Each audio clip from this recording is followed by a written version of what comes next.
Yes, what's going on in this small office at the Studio Theater called the receptionist?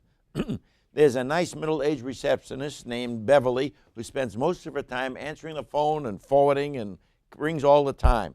Her boss, Mr. Raymond, is mostly out of the office and is mysterious. It's never clear what's happening with this guy. Anyway, there's a lovely young gal there played by Rachel Holt, about 20 years old, and she's working in the office and smiling and lovely and everything, in contrast to the feeling of something's going on. And then Mr. Dart comes from the home office. Next thing you know, he ushers out the girl, ushers out the receptionist, everybody for interrogation. You know, it's like Big Brother, but it's worth seeing the studio through the 22nd. Let's see, the number's 202-332-3300 at studiotheater.org. The two-person play is absolutely riveting, called Oleana.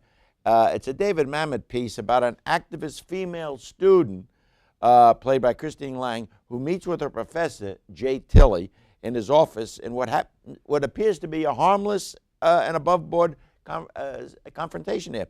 The student, Carol, turns simple words of friendship and comfort by the decent professor into a more serious words.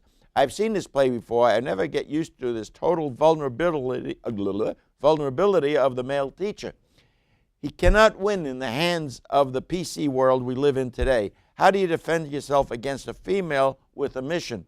As I said, I've seen the show with two of Washington's top actors, but Jay Tilley and this gal here, Christine Lang, do a great job at the Zemfira stage. That's over in Old Town. I'll look now for Christine Lang's name on playbills around the area. She's that good. For information, call 703, it's at the Lyceum over there, by the way, 703-318-0619, and the website is zemfirastage.com. It's on the thing there by Mr. Steve Caudle. The movie Ballerina is a great way of seeing and feeling what it's like to train for a top ballerina in Russia. It's a tough task, as you can imagine. French director Bertrand Norman's 77-minute documentary shows the grueling task of being a top young woman dancer there, the Kirov Ballet, which it was before. Now it's called Mariinsky, in case you need to know. I suspect the dancers have visions of great ballerinas like Pavlova, Makarova, or even a 17-year-old girl named Samova. It's an interesting show. Ballerina, you'll see it at your local theater. For information, if you want to know more, call 212-243-0600 or check firstrunfeatures.com. This is big-time movie stuff. If I named all the awards, Chorus Line won when it opened in 1975. There'd be no time for this review. It was the longest-running show on Broadway with over 6,000 performances when it closed in April 1990. Now, a national touring company of A Chorus Line kicked off last year and is now in Washington at the National Theater through the 22nd. Believe it or not, some folks haven't seen this show, and it's something you got to see. The late Michael Bennett, he conceived it, choreographed, it was just everything. The show is dedicated to anybody who has danced in a chorus or march step anywhere. Each of the 32 dances come out and tell a story. Some of the songs is One, maybe you know that, or What I Did for Love. Anyway, the number at the theater is 202-628-6161, the National Theater.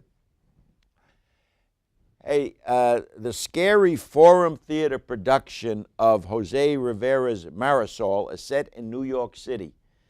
Now, did you ever take the BMT subway at 3 a.m. In New York, Hank? Well, that's scary. Well, Marisol is scarier, but far more entertaining. Yeah, entertaining. The lead role of Marisol is played by the always reliable cutie pie Veronica Del Cerro, who is caught up in a dark world of murder and exaggerated life of troubles. Actor Brandon McCoy represents total frustration wielding a golf club. Holly Bass is an angel of sorts. Patrick Busick, well, it's directed by a guy in town known, Alexander Strain. This runs through April 5 at the Forum Theater on the H Street Playhouse in D.C. Northeast. They're going to move now. The Forum Theater is going to move. They're real good. They're going to move on to Silver Spring. But right now, call the Forum Theater to see this kind of creepy show. 202-489-1701, or check the website. It's forumtheaterdc.org. Let's see here now. Oh, one thing I want to talk. A friend of mine, Darrell Winston. He just did a wonderful performance. He runs the Washington National Wagner Society, and he just did a wonderful show with wonderful singers. I'm telling you the truth. They come from all over this area. There's people like Diane Barton, Joyce Lundy, Paul McIlvain, Michael Nansel. These are well-known people in the area. And Darrell Winston conducted his Maytime Symphonette. Yes, it's past, but I'm going to give you a phone number. They play at 16th and S at the Universalist National Memorial Church. 16th and S in the district, and they're just wonderful. Their phone number down there is 202-470-5559, and the web is on the screen. Washington, what is it? Washington, Washington National Wagner Society.org. If you call this number, 202-470-5559, you can say that Darrell Winston, the director of this thing, has okayed a 2-for-1 ticket based on this show. Rich Massabny, thank you. 2 for 1. Yeah. Hey, can you get his tickets to a chorus line? Oh no, it's hard to do. Do you think? Hard to do. It places jammed. They don't have Yeah, any I can seats. imagine. crowded, It's a yes. classic show, and they're bringing it back. All right, good stuff. Thank you, Rich. Thank you, Rich. Thank you. Thank you. Okay, up next.